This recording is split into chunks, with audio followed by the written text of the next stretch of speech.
জীবনে এমন কিছু মুহূর্ত আসে যখন মনে হয় চারপাশের সব দরজা বন্ধ হয়ে গেছে, যখন আপন মানুষেরা মুখ ফিরিয়ে নেয়, যখন কষ্টের পাথর বুকে চেপে বসে আর পৃথিবীটা হয়ে ওঠে এক নিঃস্ব মরুভূমি। যখন দুর্বলতা আর অসহায়ত্ব ঘিরে ধরে, তখন কার কাছে যাবেন আপনি? কার কাছে খুলে বলবেন আপনার মনের সব কথা?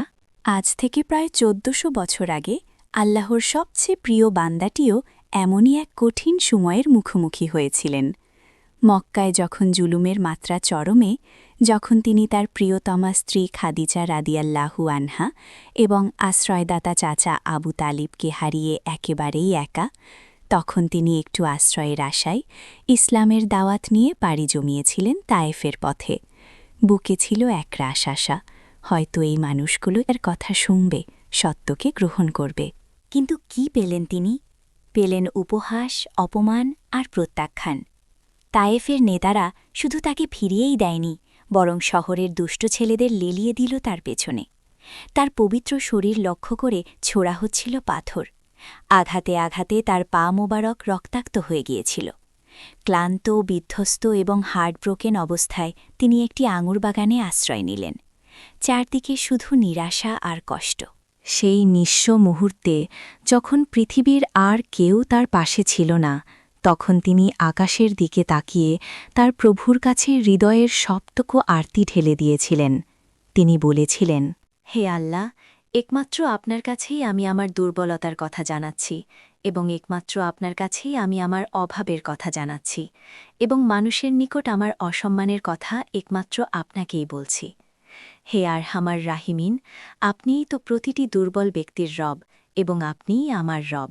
আপনি কার কাছে আমাকে ছেড়ে দিলেন?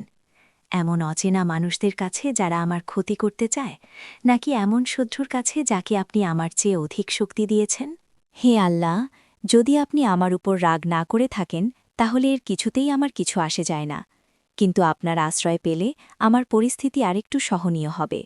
হে আল্লাহ, আমি আপনার চেহারার নূরের কাছে আশ্রয় চাই, যা সব অন্ধকারকে উজ্জ্বল করে দিয়েছে, যা দুনিয়া এবং আখিরাতের সব বিষয়ের সংশোধক।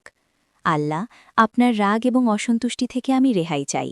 এই দোয়াটি শুধু একজন নবীর কষ্টের কাহিনী নয়, এটা আমাদের সবার জন্য এক বিশাল শিক্ষা। যখন আপনার মনে হবে আপনি একা, যখন দুনিয়া আপনার সাথে নিষ্ঠুর আচরণ করবে, তখন হতাশ হবেন না। আপনার রব আপনার খুব কাছেই আছেন।